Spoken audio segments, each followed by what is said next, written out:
जय माता दी। मेरा नाम अवंशिका शर्मा है और मैं हल्द्वानी में रहती हूँ। सबसे पहले मैं थैंकफुल हूँ बहुत ज़्यादा कि मुझे अपॉर्चुनिटी मिली कि मैं अपना एक्सपीरियंस आप लोगों के सामने शेयर कर सकूँ और ये बता सकूँ कि मुझे सनी गुरुजी की क्या कृपा हुई मेरे पे। सबसे पहले गुरुजी को मेरा प्रणाम। एंड अब मैं ये बताना चाहती हूँ कि मैं गुरुजी को कैसे जानती हूँ या फिर कैसे मिली। तो गुरुजी मेरे मामा लगते हैं, वो मेरे मम्मा के छोटे भाई हैं, दैट मीन्स वो मेरे मामा लगे। वो मेरे मेंटोर हैं, मेरे गुरु हैं एंड आगे भी मेरे गुरु ही रहेंगे। मैं आप लोगों को ये बताना चाहती हूँ कि मेरे ऊपर क्या कृपा रही उनकी, मेरे क्या क्या एक्सपीरियंसेस रहे ऐसे जहाँ पे मुझे लगा कि यस, और मुझे बहुत ज़्यादा ट्रस्ट होने लगा। तो लेट्स बिगिन विद देम। अब मतलब मैं कहना चाहती हूँ कि आप लोगों की इधर रही जो इन वीडियो को देख रहे हैं, आप सब उनके डिवोटीज़ हो, राइट। मैं भी उन्हीं डिवोटीज़ में से एक हूँ और मैं यहाँ पे अपना एक्सपीरियंस शेयर करने के लिए आप सब लोगों के सामने आई हूँ कि येस, स्पिरिचुअल पावर्स होती हैं और जब वो स्पिरिचुअल पावर्स हैं वो अगर आप उन पर ट्रस्ट करोगे ना, आंखें बंद करके ट्रस्ट करोगे ना, वो आपकी सारी की सारी विशेज़ पूरी कर सकती हैं। ट्रस्ट मी, आपकी छोटी छोटी विशेज़ है ना वो तक पूरी हो सकती हैं। मैंने जहाँ तक एक्सपीरियंस करा है कि पहले मेरा टेस्ट लिया गया कि मेरे अंदर कितना पेशेंस है, मैं कितना पेशेंस रख सकती हूँ उस चीज़ को पाने के लिए। एंड मैंने मैंने क्लियर करा वो, एंड उसके बाद I got the results and I am really very happy कि मेरे को बहुत अच्छे अच्छे रिजल्ट्स मिले हैं। Thank you so much Sunny mama. Actually don't mind that, क्योंकि वो मेरे मामा है तो मेरे मुंह से मामा ही निकलता है, गुरुजी कम निकलता है। अब मैं कुछ आप लोगों के सामने अपने एक्सपीरियंसेस शेयर करना चाहती हूँ। एक्चुअली मेरे बचपन से बहुत छोटे छोटे से एक्सपीरियंस रहे हैं, क्योंकि मतलब मैं उस टाइम पे बच्ची थी है ना, स्कूल गोइंग थी, और इतना कोई मैंने बड़ा एक्सपीरियंस नहीं करा। बट येस, जब मैंने ट्वेल्थ क्लास करा था उसके बाद मैंने बहुत सारे अपनी लाइफ में हिंड्रेंसेस देखे, मतलब बहुत कुछ, एंड बहुत एक्सपीरियंसेस हैं मेरे। सबसे पहला मेरा एक्सपीरियंस था जब मैंने अब्रॉड के लिए अप्लाई करा था कि हाँ मैं अपनी फर्दर स्टडीज़ अब्रॉड जाके पूरी करूँगी।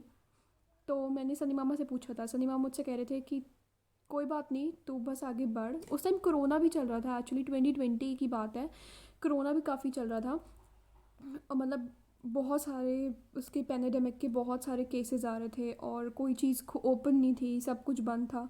तो मामा ने मुझसे बोला कि तू चिंता मत कर, तू बस अप्लाई कर, तू ऑनलाइन ही अप्लाई कर ले, लेकिन तू कर और तू आगे बढ़, तू देख तेरा सब सारे काम माता रानी बनाएगी। मैंने उनकी बात मानी और मैं आगे बढ़ी। ऑफलाइन ही हो गया था सब कुछ, उस टाइम पे थोड़ा बहुत खुल ही गया था। तो मैंने रुद्रपुर से करा एंड सब कुछ अच्छे से क्लियर हुआ। आई गॉट गुड बैंड्स, मेरे को बहुत अच्छे, काफ़ी काफ़ी अच्छे बैंड्स मिले थे मेरे को उसमें। उसके बाद सबसे फर्स्ट स्टेप मेरा था कि कॉलेज से ऑफ़र लेटर लाना। अब उससे पहले मेरे कॉलेज ही डिसाइड टेगा मैं जाऊँ या फिर किसी और कंट्री में अप्लाई करूँ। सबसे पहले कंट्री तो डिसाइड थी कि हाँ मुझे इस कंट्री में जाना है, लेकिन मेरा वो डिसाइड नहीं था कि मुझे कौन सी सिटी में जाना चाहिए। क्योंकि मेरे वहाँ पे रिलेटिव्स भी रहते हैं तो वो मुझे बोलते कि तू वहाँ जा, कोई बोल रहा था वहाँ जा, तो मैं बहुत ज़्यादा कन्फ्यूज़ थी। एंड मैंने आफ्टर ऑल सनी मामा से पूछा कि मुझे कहाँ जाना चाहिए। उन्होंने मेरे को बोला कि तू, मैंने कुछ सिटीज़ बताई, उन्होंने मुझे बोला टोरंटो, मतलब सीधे टोरंटो, दैट्स ऑल। उसके बाद उन्होंने मेरे से बोला कि, मैंने कहा सनी मैम मेरे को ना कॉलेज डिसाइड नहीं हो रहा मेरे को। मैंने काफ़ी उनको कॉलेजेस दिखाए, काफ़ी जो मेरे को मेरे इंस्टीट्यूट वालों ने सजेस्ट करे थे कॉलेजेस के, नहीं मैंने उनको कॉलेजेस दिखाए, उन्होंने मुझे पहले ही स्टार्टिंग में देखते ही बोल दिया सेंट लॉरेंस। बस उसके बाद जब एक वो नाम बोल देते हैं ना, तो उसके बाद क्वेश्चन करने का या फिर कोई और रास्ता ढूंढने का या फिर कोई और चीज़ के ऊपर जाने का सवाल ही नहीं उठता। क्वेश्चनिंग ही नहीं होती कि हाँ भाई ये ही क्यों, दूसरा क्वेश्चन क्यों नहीं। ये होता है ट्रस्ट। सबसे पहले ना आपको, अगर आप मतलब ट्रस्ट बिल्डअप बहुत मेन होता है, ट्रस्ट होना इज़ मस्ट, क्योंकि बिना ट्रस्ट के आप कुछ नहीं कर सकते अपनी लाइफ में। ट्रस्ट होना बहुत ज़्यादा ज़रूरी होता है।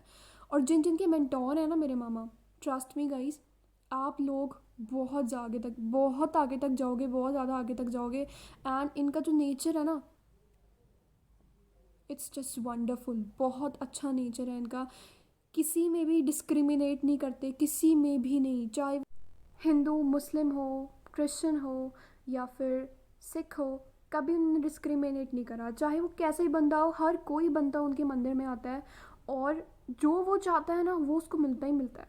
जस्ट बिकॉज वो ट्रस्ट करते हैं उन पे, वो उनके मेंटोर है, वो उनके गुरु है, वो उनको अपना गुरु मानते हैं। जब तक आप ट्रस्ट नहीं करोगे तब तक कुछ नहीं मिल सकता। ये मैंने खुद से एक्सपीरियंस करा हुआ है, तभी मैं आप लोगों के सामने आज आपको यहाँ पे बता रही हूँ अपने एक्सपीरियंसेस।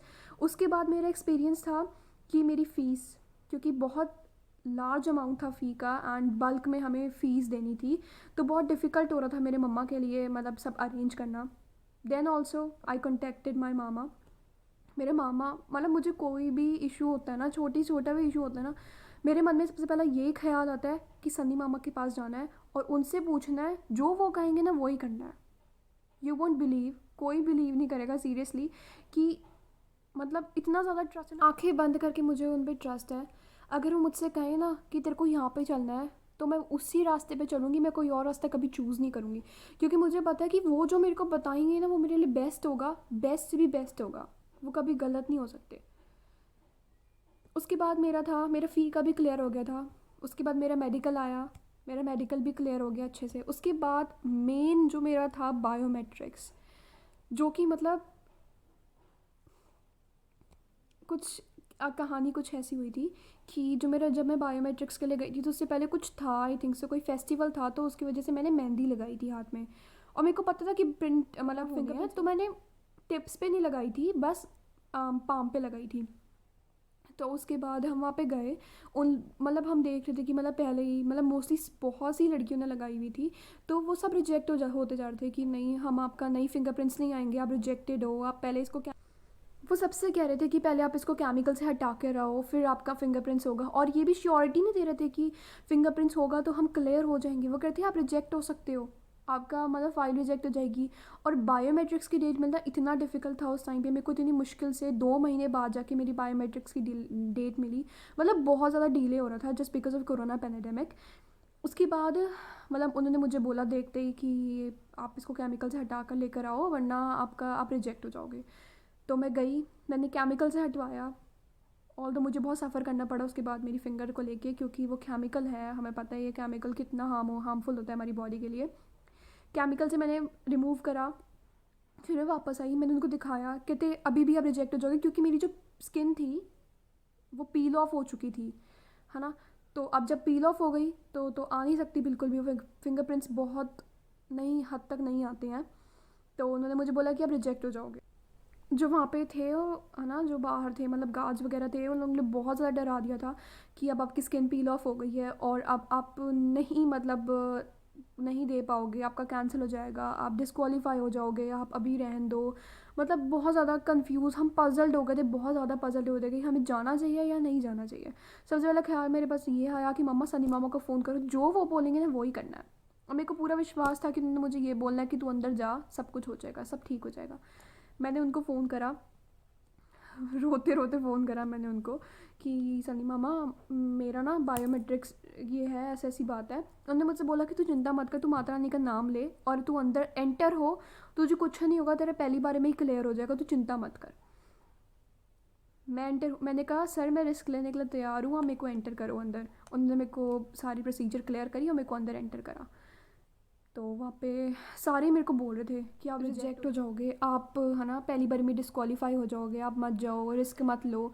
वैसे भी रिजेक्ट होना था और वैसे भी रिजेक्ट होना था, तो मैंने ट्रस्ट करके, सीरियसली मेरे पे बहुत ट्रस्ट है, मेरे को आंखें बंद करके उन पर ट्रस्ट है, उनकी बात मानी और मैं अंदर एंटर हुई। मैंने पहली बार में ही मेरा फिंगरप्रिंट क्लियर, मेरे को दोबारा अपना मतलब देना भी नहीं पड़ा, फिंगरप्रिंट पहली बार में ही क्लियर हो गया था। And I was so happy अंदर ही अंदर। मैंने मैम से फिर भी लास्ट में पूछा कि ये अब मेरे फिंगरप्रिंट्स ठीक आए, तो उन्होंने बोला कि हाँ ठीक आया है, कोई ऐसा नहीं है, अगर इशू नहीं है, अगर कुछ होता तो हम आपको बोल देते। उसके बाद क्लियर हो गया। लास्ट स्टेप वॉज मेरा वीज़ा। मेरा वीज़ा बहुत मुश्किल से आया क्योंकि एम्बेसी की वजह से सब कुछ रुका हुआ था। मेरा वीज़ा जब आया, अब आ चुका है, actually I got my visa, passport में लग के भी आ चुका है। I am so happy, thank you so much. मतलब मेरे को इतने आगे तक पहुंचाने के लिए सब उनकी कृपा, सब कुछ गुरुजी की कृपा है हमारे पे कि इतना आगे तक मैं पहुंची हूँ, और मैं आगे भी सारे के सारे डिसीजंस आपसे पूछ के लेने वाली हूँ। सारे के सारे डिसीजंस मैं सब सामने मामा से पूछ के लेना, क्योंकि वो मेरे मेंटोर हैं। वो मेरे को जो बताते हैं वो हमेशा मेरे लिए अच्छा होता है। और क्यों ना अपना है ना, जो आपको अच्छा बताए, जो आपका अच्छे राइट पाथ पे आपको लेकर जाए, आपको उसके पीछे चलना चाहिए। एंड ये बेस्ट है। जो भी ट्रस्ट नहीं करता है, प्लीज़ ट्रस्ट, क्योंकि बिना ट्रस्ट के ना कुछ नहीं हो सकता। और अगर अगर आप सोचते हो कि यार हम तो ऐसे बोल के जाते हैं है ना, हमारा काम भी नहीं बनता, ये नहीं होता, वो नहीं होता, वो इसलिए नहीं बनता क्योंकि आप उन पर ट्रस्ट नहीं करते। आप थोड़ा ट्रस्ट करते, आप बोलोगे कि हम ट्रस्ट भी करते हैं। आप ट्रस्ट करते हो, आप 50% ट्रस्ट करते हो, 50% आपके मन में डाउट रहता है कि यार ऐसा हो सकता है, ऐसा क्या हो सकता है, ज़रूर हो सकता है यार, एक बार ट्रस्ट तो करो। आप 100% ट्रस्ट करके देखो, आपकी सारी की सारी विशेस पूरी होंगी। ये मेरा खुद का एक्सपीरियंस है और मैं मतलब शेयर करा मेरी स्टोरी, अभी तक की मेरी स्टोरी, ये मेरी स्टोरी थी। एंड मेन चीज़ मैं आपको ये बताना चाहती हूँ कि बिलीव हिम, वो बहुत अच्छे हैं। आपको हमेशा असिस्ट करेंगे। आपको जब उनकी हेल्प चाहिए ना, आप जस्ट उनको कॉल करो। अगर वो अवेलेबल होंगे ना, आपको ज़रूर आपकी कॉल पिकअप करके आपको कुछ ना कुछ ऐसा बताएंगे जिससे आप वो जो हर्डल आपके बीच में आ रहा है ना, आपके और आपकी एम के बीच में हर्डल आ रहा है ना, वो आपको उसको क्लियर कर देंगे। सारे के सारे हर्डल्स, सारे के सारे ऑब्स्टैकल्स मेरे जितनी भी मेरी लाइफ में थे, सिर्फ उनकी वजह से क्लियर हुए हैं। जो जो उन्होंने बताया, जैसे जैसे उन्होंने बताया, मैंने उस चीज़ को फॉलो करा।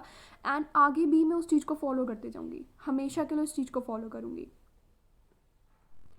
एंड एक और चीज़ मैं आप लोगों को ये बोलना चाहती हूँ कि जब भी आपका कोई काम बनता है, जब भी जैसा मर्जी काम हो, छोटा सा छोटा काम हो, बड़ा सा बड़ा काम हो, जैसा काम आपका सिर्फ और सिर्फ गुरुजी करके बनता है ना, तो आपको उनका शुक्राना करना चाहिए। सबसे पहले उनका शुक्राना करना चाहिए और सबसे पहले उनको बात बतानी चाहिए, क्योंकि काम उनकी वजह से बना है। कहीं ना कहीं आपकी किस्मत भी आपका साथ देती है, और कहीं ना कहीं वो प्रेयर्स जो होती हैं ना, जो अरदासें हम करते हैं, अरदास जो हम करते हैं भगवान जी के सामने, कहीं ना कहीं वो बहुत ज़्यादा काम आती है। और सबसे ये नहीं होता कि हमें सिर्फ उनको दुख में याद करना है, आपको अपने सुख में, अपनी हैप्पीनेस में हमेशा उनका शुक्राना करना चाहिए कि आपने हमें जितना दिया है ना, बहुत ज़्यादा है। और आगे भी ऐसी करते रहेगा, हमारे ऊपर ब्लेसिंग्स, हमेशा हमारे ऊपर अपनी ब्लेसिंग्स बनाइए करिएगा। कोई भी काम होता है, जैसा भी काम है, आप जस्ट उनको कॉल करो। अगर वो अवेलेबल होंगे ना, आपको ज़रूर आपकी कॉल पिकअप करके आपको कुछ ना कुछ ऐसा बताएंगे जिससे आप वो जो हर्डल आपके बीच में आ रहा है ना, आपके और आपकी एम के बीच में हर्डल आ रहा है ना, वो आपको उसको क्लियर कर देंगे। सारे के सारे हर्डल्स, सारे के सारे ऑब्स्टैकल्स मेरे जितनी भी मेरी लाइफ में थे, सिर्फ उनकी वजह से क्लियर हुए हैं। जो जो उन्होंने बताया, जैसे जैसे उन्होंने बताया, मैंने उस चीज़ को फॉलो करा। एंड आगे भी मैं उस चीज़ को फॉलो करते जाऊँगी, हमेशा के लिए उस चीज़ को फॉलो करूँगी। एंड एक और चीज़ मैं आप लोगों को ये बोलना चाहती हूँ कि जब भी आपका कोई काम बनता है, जब भी जैसा मर्जी काम हो, छोटा सा छोटा काम हो, बड़ा सा बड़ा काम हो, जैसा काम आपका सिर्फ और सिर्फ गुरुजी करके बनता है ना, तो आपको उनका शुक्राना करना चाहिए। सबसे पहले उनका शुक्राना करना चाहिए और सबसे पहले उनको बात बतानी चाहिए, क्योंकि काम उनकी वजह से बना है।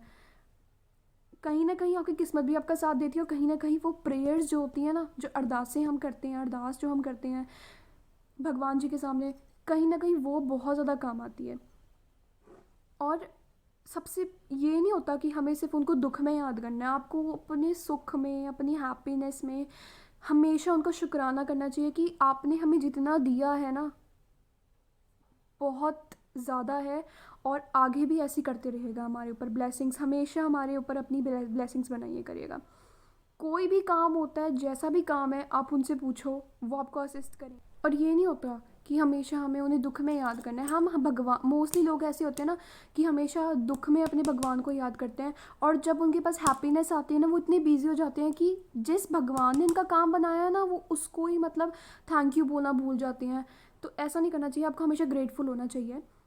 And thank you so much, at last thank you so much मेरी इतनी सारी मेरे एक्सपीरियंसेस सुनने के लिए। मैं बहुत खुश हूँ कि मैं मामा जैसे मेंटोर के साथ हूँ, मतलब उनके उनके पाथ पे चल रही हूँ। Thank you so much Guruji, Sunny mama, thank you so much.